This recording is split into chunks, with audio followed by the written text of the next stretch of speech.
मैं तो ये कहता हूँ कि बिल्कुल शुद्ध सात्विक पत्थर की, जिसकी इस जगत में कोई कीमत ना हो।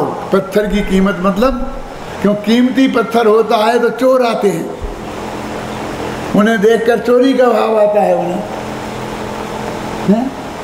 तो जिसको कोई जंगल में खड़ी है, आज हजारों मूर्तियाँ जंगल में खड़ी हैं ना पत्थरों की, कोई चुरा के नहीं ले जाता। अभी आजकल के ज़माने में उनके सिर काट काट के ले गए, क्योंकि उनके पैसा मिलने लग गया। यदि वो पैसा मिलने का संबंध नहीं जुड़ता तो बेचारों के सिर सुरक्षित रहते। यानी कीमती बना देना ये सही नहीं है। तो जिन प्रतिमा जिन सारखी कही जिनागम माही, और रंच मात्र दूषण लगे, उससे रंच मात्र भी अंतर आवे, है ना। रंच मात्र दूषण लगे तो पूजनीक है नहीं, तो वो पूजनीक नहीं है फिर। माने इस बात का विवेक हम पूरी तरह, हमने अपने पिताजी सारी जिंदगी धोती कुर्ता पहनते थे, टोपी लगाते थे, ख्याल में आई ना, और रहते थे, बड़ी इज्जत के साथ रहते थे सारे देश में। अब ज़माना बदल गया और बदलते बदलते सब सूट पैंट में आ गए, और जो बिल्कुल अशिक्षित लोग, अपढ़ लोग रह गए, वे सब धोती कुर्ता टोपी में रह गए। क्यों? तो अभी हमारे पिताजी को हम ऐसे रखेंगे तो सब लोग अशिक्षित गमार समझेंगे। इसलिए अपन फोटो में तो सूटेड बूटेड कर सकते हैं, उन्हें नहीं पहना सकते थे, उनसे कहते थे वे सुनते नहीं थे। लेकिन फोटो तो ऐसे बना दें कि सूटेड बूटेड पहना करके बढ़िया टाई लगाकर, क्यों, और अपने घर में फोटो लगाएं। आपके बाप जैसे आपको लगेंगे वे। कैसा होना चाहिए फोटो, बोलो? जैसे वे थे वैसा होना चाहिए ना। नहीं, सुभाष चंद्र बोस जैसा बने स्टेचू तो बहुत बढ़िया लगता है। इसलिए अपने गुरुदेव को सुभाष चंद्र बोस जैसा टोपी लगाकर बढ़िया ऐसा स्टेचू बनाओ। क्यों? कोई इन्हें गुरुदेव जानेगा? कोई इन्हें गुरुदेव मानेगा? तो जिन्हें प्रतिमा जिन सारखी कही जनागम माई, और रंच मात्र दूषण लगे, तो वह जिन प्रतिमा नाही। अब जिनवाणी के कहते हैं कि इस जग में देव शास्त्र गुरु ये हमारे शरण हैं। तो नेमिनाथ अरहंत थे तो देव थे, उनकी वाणी शास्त्र थी, और वे गुरु भी थे क्योंकि हमें बस समझाते थे। अब देव शास्त्र गुरु का वियोग हो गया, अब क्या करें? तो हमने जिन मंदिर बनवाए, शास्त्र स्वाध्याय किया, पढ़ना पढ़ाना चालू किया। अब कहते हम इस जमाने में आ गए कि जहाँ देव भी दुर्लभ हैं, अब कोई केवल ज्ञानी होने वाला नहीं है। इसलिए देव भी दुर्लभ हैं और गुरु भी बहुत रेयर हैं। ही नहीं ऐसा तो मैं नहीं कहना चाहता, क्योंकि जिनवाणी कहती है कि पंचम काल के अंत तक दिगंबर गुरुओं का उपस्थिति रहेगी भावलिंगी संतों में। और अपने जो आध्यात्मिक विद्या सिखाते हैं पूज्य गुरुदेव श्री जैसे ज्ञानी धर्मात्मा, वे भी गुरु हैं एक तरीके से, वे देवशास्त्र गुरु वाले गुरु नहीं, लेकिन ये भी दुर्लभ हैं। क्यों? कितने हैं और कहाँ कहाँ हैं? ये कितने? 1.25 अरब की संख्या, 125 करोड़ जनता में वे हमारे गुरु ज्ञानी धर्मात्मा पूज्य गुरुदेव श्री जैसे भी और भावलिंगी संतों जैसे भी नहीं हैं। ये ना भी कहना चाहूँ मैं तो कितने हैं, तो वो सबको सब जगह तो उपलब्ध नहीं हो सकते। इसलिए ऐसा कि नहीं ऐसी बात नहीं है, ऐसी बात नहीं है, अभी ऐसा समय नहीं है। हैं बहुत ज्ञानी धर्मात्मा समय दृष्टि मौजूद हैं, मुनिराज भी बहुत सच्चे मौजूद हैं। अरे हम कहाँ इनकार करते हैं कि नहीं होंगे? इतने बड़े क्षेत्र काल में कहीं ना कहीं होंगे। जिनवाणी कहती है इससे जो नहीं है उनको तो नहीं माना जा सकता, लेकिन सबको सब जगह सर्वत्र कैसे उपलब्ध होंगे, है ना। हर गांव में तो हो नहीं सकते, होंगे एक आध तो बिहार करेंगे तो यहाँ हैं तो वहाँ नहीं, वहाँ हैं तो यहाँ नहीं, ऐसा ही होगा ना। तो अभी हमको धर्म तो 24 घंटा और 12 महीना करना है ना। तो हमें धर्म 24 घंटा और 12 महीना करना है, तो हमको फिर एक स्वाध्याय के जिनवाणी ही शरण है। देखो, जिन देव और गुरुदेव न हो तो क्या हो सोचो। सोचो भाई, जिनदेव भी नहीं हो और गुरुदेव भी नहीं हो तो इस बात पे सोचो। मैं ये नहीं कहता हूँ कि नहीं है कि नहीं होंगे, लेकिन संभावना तो है ही ना। एकमात्र जिन वचनों का ही परम शरण है, तो फिर जिनवाणी परम शरण है। प्रवचन सार में जिनवाणी को नित्य बोधक कहा है। नित्य बोधक का मतलब समझते हो? 24 घंटा उपदेश देने वाली। लेकिन गुरु नित्य बोधक नहीं हो सकते, देव भी नित्य बोधक नहीं हो सकते। गुरु का प्रवचन होगा, क्लास लगेगी, तो इतने बजे से इतने बजे तक आपको उस समय पे आना पड़ेगा, तो गुरु के वचन आपको मिलेंगे। क्षेत्र भी जहाँ वे होंगे वहाँ जाना पड़ेगा, तो आप उनकी बात आपको मिलेगी। और वो भी 24 घंटे नहीं, वो टाइम नक्की है ना, उसी समय जाएंगे तो ही मिलेगी, अन्यथा नहीं मिलेगी। लेकिन जिनवाणी ऐसी है कि जहाँ आप हैं वहाँ जिनवाणी है। रखो ना अपने साथ समय साथ मोक्ष मार्ग प्रकाशक। कौन रोकता है? रेल में, ट्रेन में, बस में, जहाँ जाना हो आपको, जैसे भी जाना हो, अपने साथ में एक शास्त्र रखोगे तो कौन आपको रोकता है? तो ये सब जगह उपलब्ध हो गई ना। और रात के 2 बजे भी यदि आपको विकल्प आता है तो आप अपनी जिनवाणी उठा करके स्वाध्याय कर सकते हैं। 2 बजे मंदिर नहीं खुलेगा, वो माली आप सेठ जी को मना कर देगा कि यानी अब मंदिर बंद हो गया, अब नहीं, अब मैं 2 बजे रात को नहीं खोल सकता हूँ। लेकिन वो जिनवाणी आपको उपलब्ध होगी। इसलिए मैं कभी कभी कहता हूँ, कभी मोक्ष मार्ग प्रकाशक लोग ना है तुम्हारे यहाँ, कहाँ मंदिर में है? अरे मंदिर में है नहीं, तुम्हारे घर में है कि नहीं? कि घर में तो नहीं है, तो घर के लिए लो। ले लिया साहब, एक ले लिया। एक क्यों लिया? घर में आदमी कितने हैं, थालियाँ कितनी हैं, कप बसी कितने हैं, जूते चप्पल कितने हैं, धोती कुर्ता कितने हैं? बस मोक्ष मार्ग प्रकाशक एक। बोलो, विचार करो। बहू के कमरे में एक मोक्ष मार्ग प्रकाशक, और सास के कमरे में एक मोक्ष मार्ग प्रकाशक। तो जिसको जब पढ़ना होगा पढ़ लेगी। यदि अब सास के कमरे में नहीं है तो वो रात के 2 बजे बहू के कमरे में जाएगी मोक्ष मार्ग प्रकाशक का स्वाध्याय करने, और बहू सास के कमरे में जाएगी कि मुझे मोक्ष मार्ग प्रकाशक पढ़ना है। 2 नहीं रख सकते। मेरे कहने का मतलब ये है, इसमें ये लिखा है कि जिन देव और गुरुदेव न हो तो क्या हो सोचो। एकमात्र जिन वचनों का ही परम शरण है। क्या? जिनवाणी अभ्यास करो हे भविजन प्राणी, भव भव में भव भ्रमण न हो, ना जन्म मरण हो। तो ये जो अंतिम निष्कर्ष है कि ये क्या बताना चाहते हैं, ये पूरा वैराग्य काव्य पढ़कर, और आपको क्या करना चाहिए। देखो अंतिम दोहा, एकमात्र जिन वचन ही है कलयुग में सार, परम शरण सबके लिए एकमात्र आधार। ये कलयुग में सबके लिए परम शरण है, एकमात्र आधार है। तो जिनवाणी को अपने घर में हर एक को बसाना चाहिए।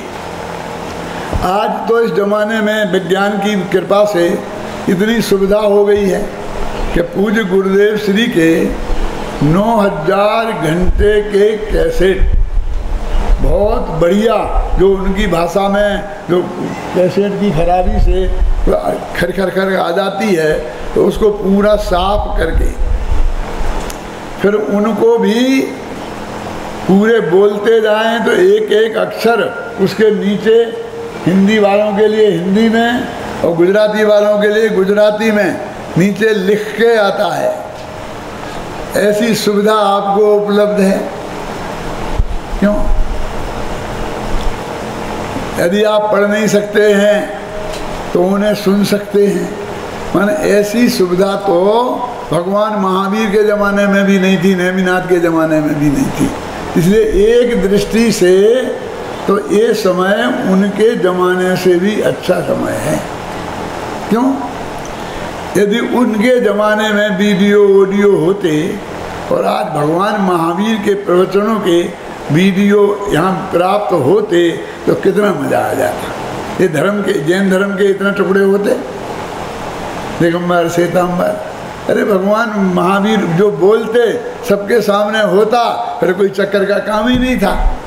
अब तो ये कहते नहीं, उनने ये कहा था, उनने ये कहा था, अब कौन नक्की करे कि उनने क्या कहा था। यानी आज जो है हम बोल रहे हैं, तो हम बोल रहे हैं तो कल तो आप हमसे कहोगे कि आपने ऐसा कहा था, तो हम बदल नहीं सकते। अब यार आप वीडियो बता दो, है कि नहीं? मेरे कहने का मतलब ऐसी सुविधा तीर्थंकरों के ज़माने में भी नहीं थी। हुई होगी तो होगी, लेकिन हमें तो उपलब्ध आज नहीं है। लेकिन पूज्य गुरुदेव के प्रवचन उपलब्ध है।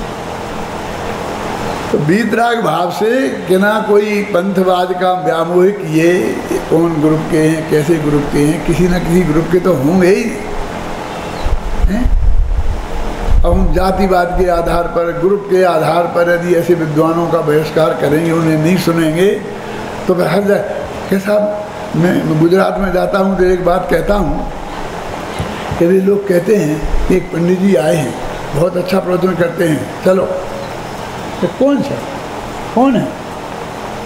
कि पंडित जी हैं और कौन है? पंडित जी तो हैं, पर हैं कौन? हैं कौन? अरे हिंदी हैं कि गुजराती हैं?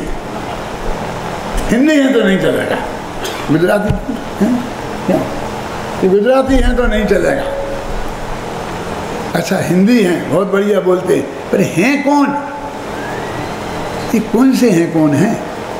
ये मुमुक्षु हैं कि मुनिपंथी हैं कि मुनियों में हैं, तो विद्यासागर के हैं कि विराग सागर के हैं? इतना भेद विज्ञान हो गया। वे बढ़िया तत्व की बात बता रहे हैं तो वीतराग भाव से सुनो ना, और जिनवाणी तुम्हारे सामने है। अच्छा वे भी हो गए कि हमारे ही ग्रुप के हैं, मुमुक्षु ही हैं, तो कौन है? परिवार हैं कि गोला है? ये काम है।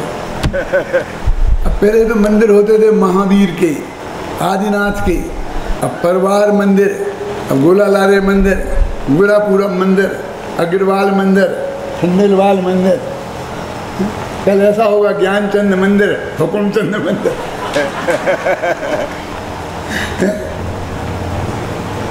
पूजन तो हो ही गई कि चलो पूजन करो। किसकी करना है, युगल जी की या हुकुमचंद जी की? अरे देवसाथ गुरु की करो, ना युगल जी की करो, ना हुकुमचंद जी करो। मतलब वीतराग भाव से जो सर्वज्ञ देव की वाणी है, उसका पूरा पूरा लाभ हमें अपने जीवन में लेना चाहिए। इसमें भी वही चर्चा मैंने आपसे रखी है जो, और वही चीज़ें ज़्यादातर सुनवाई हैं जिनमें बहुत गहरा तत्व ज्ञान भरा है। जिन शास्त्रों में से आप जो बातें सुनना चाहते हैं वही बातें हैं। अकेली इसमें आने से कि वो कहानी किस्सा नहीं हो जाता है? वो बात नहीं हो जाती। अरे ऐसे तो समझ भी बहुत होते हैं कि जिनका काम ही ये है क्या? ऐसा भी तो कह सकते हैं लोग कि हम 2 करोड़ खर्च करते हैं, ये आत्मा फात्मा सुनने आए हैं। ऐसे भी लोग हैं, वो उनसे ज़्यादा हैं जो ये कहते हैं कि हमें ये नहीं सुनना है, ये नहीं सुनना है। क्या नहीं सुनना है? लाओ तो कौन सी चीज़ में है कि जिसमें तत्व ज्ञान के अलावा कोई दूसरी बात कही गई है? कौन सा व्याख्यान ऐसा है? 18 दिन के व्याख्यान लाओ और ये कह दोगे ये चीज़ नहीं कहनी थी, ये चीज़ कहने लायक नहीं थी, ये चीज़ जनता को बताने लायक नहीं थी, मैं छोड़ दूँगा। एक दिन को आए और जिस मूर्ख ने ऐसा विकल्प हुआ और उस मूर्ख से हम प्रभावित हों, हम अपनी लाइन बदल दें जिससे प्रभावना होती है, और हम इतने सफल हुए हैं जिसके कारण प्रभावना करके उस लाइन को सिर्फ एक ने कुछ कह दिया। क्या? एक ने कुछ कह दिया तो एक सेकंड में बदल दें। मैं अपने विद्यार्थियों को ट्रेनिंग देता हूँ, उस ट्रेनिंग में ये समझाता हूँ कि इन इक्के दुक्के कमेंटों से अपने रास्ते को नहीं छोड़ना, वो एक ही होता है। इसमें यदि यहाँ पर 2500 आदमी बैठे हैं तो 2 आदमी भी ऐसे नहीं होंगे उस विचार के, उसको एक साथी नहीं मिलेगा।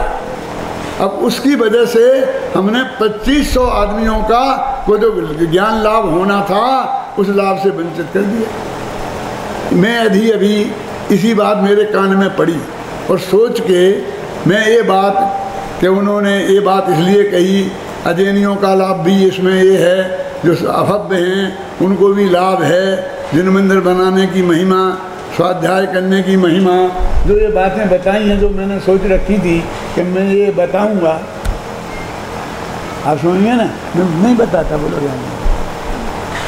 मैं बदलने वाला नहीं हूँ, मैं तो जयपुर से ही नक्की करके आता हूँ। मैं बच्चों को ये पढ़ाता हूँ कि पाठ योजना बनाओ बेटा, बिना पाठ योजना के नहीं पढ़ाना, समझ आई ना। वो एक एक दिन का पाठ नक्की करो और फिर ऐसे ऐसे क्षण क्षण में नहीं बदलते हैं, क्योंकि हर विषय पर हम गंभीरता से सोच के बोलते हैं। अभी आपने कही ये नहीं वो कहो, तो अभी वो तो हमने अभी सोचा नहीं है, सोचेंगे तो हो सकता हम उससे भी बढ़िया उस पर बोल सकते हैं। सोचे तो ये है, वो बोलें वो, तो क्या होगा? अरे इसकी भी कला है। ये जो ट्रेनिंग है ना, हाउ टू टीच जैनिज में, जैन धर्म को कैसे पढ़ाना, इसकी ट्रेनिंग है जिसकी अभी परीक्षा हो रही है। और ये जो मैं बात आपसे कर रहा हूँ, हाउ टू प्रीच जैनिज में, क्या प्रीच हो जानते हैं? प्रीच क्या होता है? ये प्रवचन करना माने प्रीचिंग, पढ़ाना क्लास में उसका नाम टीचिंग। तो प्रवचन कैसे करना इसकी भी ट्रेनिंग होती है, घबराना नहीं। और पूज्य गुरुदेव की उपस्थिति में, गुरुदेव की आज्ञा से सोनगढ़ में हमने प्रवचनकार प्रशिक्षण शिविर लगाए थे 2-3 साल तक लगातार, क्योंकि अपने प्रवचनकार जितने जाते थे सारे देश में, तो आधी जगह तो मारपीट हो जाती थी, झगड़ा हो जाता था, 10-20 जगह तो मुश्किल से जाते थे, और ये हर जगह ऐसा होता था। तो हमने स्टडी की कि क्या कारण है। हमारे साथ तो कभी ऐसा नहीं हुआ कहीं भी। तो हमने स्टडी की और फिर हमने वो कारण खोज निकाले, फिर हमने उन्हें बताए कि इन कारणों से बचना, कैसे व्यवहार करना और क्या चीज़ समझाना, आप समझ रहे हैं ना। तो उससे वो बिल्कुल बंद हो गए। अब आज 750 जाते हैं और एक जगह से भी शिकायत नहीं आती कि भाई वो जाल को प्रवचन नहीं करना चाहिए। तो ये भी है, बहुत ऐसा नहीं, सारी जिंदगी का निचोड़ है। हम जो भी बोलें उसमें ज़्यादा विकल्प नहीं करना, उसमें से उसका क्या लाभ है उसे सोचना। बहुत विनम्रता से कह रहा हूँ मैं, ये कोई अभिमान की बात नहीं है।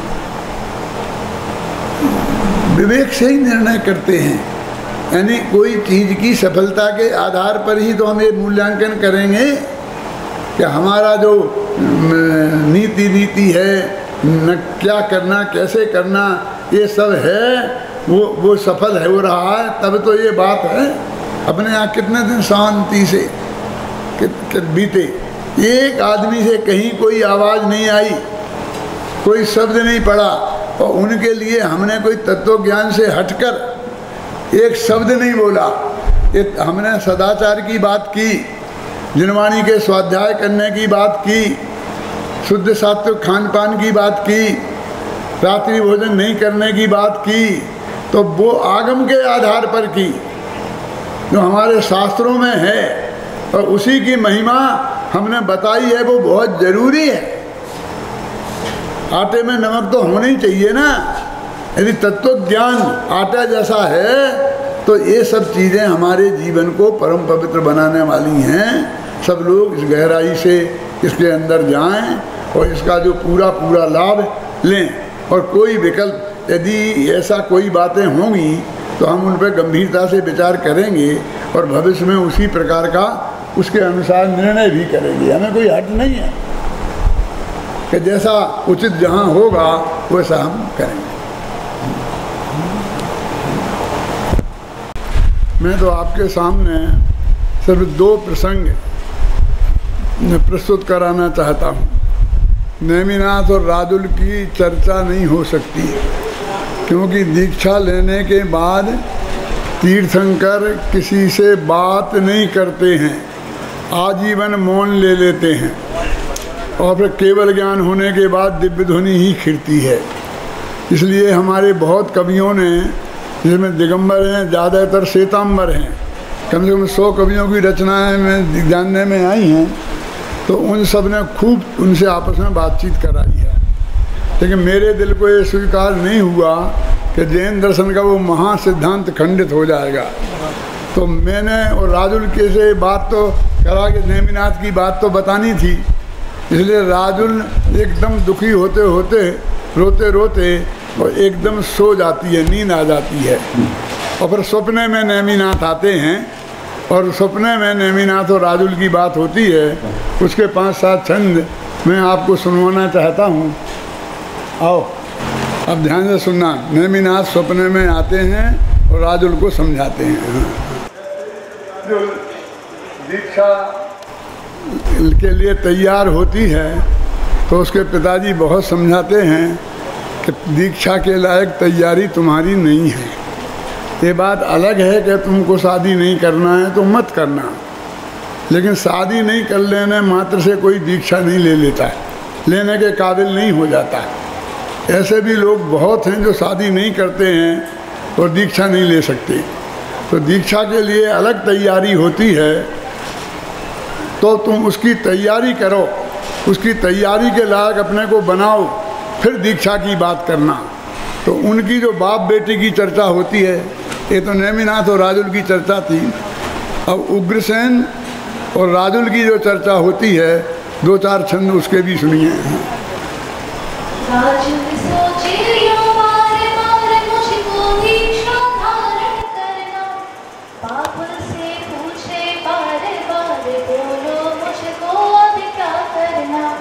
धारण करने के पहले बोलो मुझको क्या करना, दीक्षा लेने के लिए मुझे बोलो तैयारी क्या करना।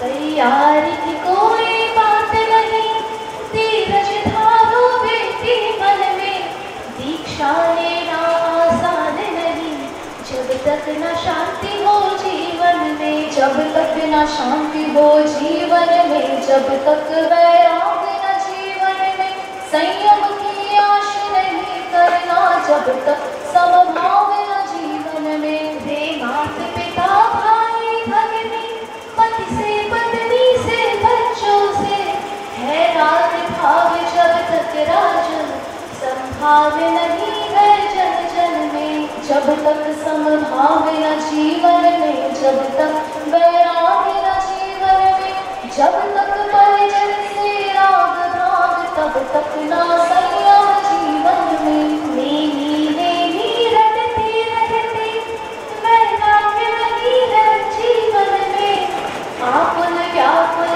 होती रहती है, शांति न बिल्कुल जीवन में। है नेमी तुम्हारी कोई नहीं, उनको ना निष्ठुर याद करो, उनके चिंतन में हे राज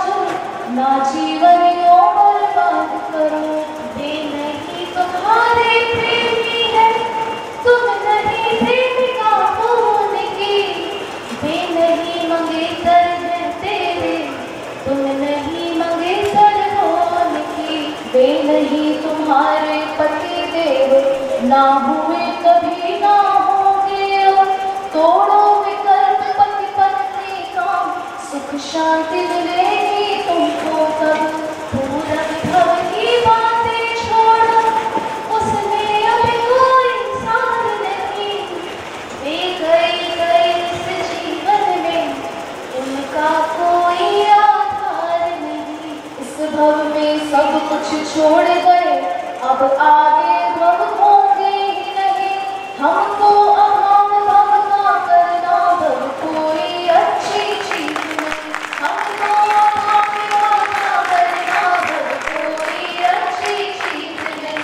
हमको अभाव भव का करना, भव कोई अच्छी चीज नहीं।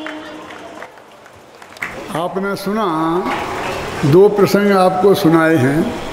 ऐसे 18 अध्याय हैं, 760 छंद हैं, बड़े बड़े 8-8 लाइन के, और इनमें 16 प्रकार के छंदों का उपयोग हुआ है। अभी ये जो छंद आपको सुनाए वो वैराग्य के प्रकरण के छंद थे, लेकिन ये तो आप जानते ही हैं कि जब भी कोई महाकाव्य लिखा जाता है तो पहले जो वर्णन होता है वो रागात्मक होता है। राजा का, राजधानी का, नगरी का नक्श वर्णन, सबकी सुंदरता का, ये सारा वर्णन होता है।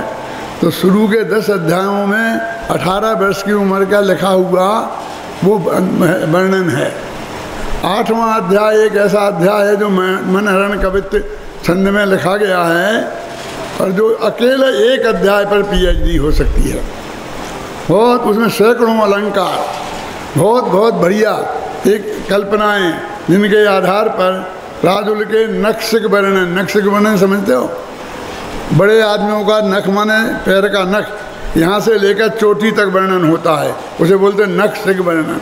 सामान्य लोगों का चोटी से लेकर नख तक होता है, तो राजुल का इसमें नक्शिक वर्णन भी है कि नक्श से लेकर वो कितनी सुंदर थी, कैसी थी, वो सारा वर्णन चोटी तक बहुत विस्तार से इसमें सब किया गया है। तो जो साहित्य के जानकार होंगे उनको बहुत रस आएगा शुरू के 10 अध्यायों में, और अपने मुमुक्षु भाइयों को 11वें अध्याय से 18वें अध्याय तक ज़्यादा रस आएगा। लेकिन दोनों को धैर्य से पढ़ना चाहिए, क्योंकि दोनों चीज़ें राजुल के जीवन में थी। वो बचपन में थी, शादी का भाव भी था, सुंदर भी थी, वो सब चीज़ें भी थी रागात्मक।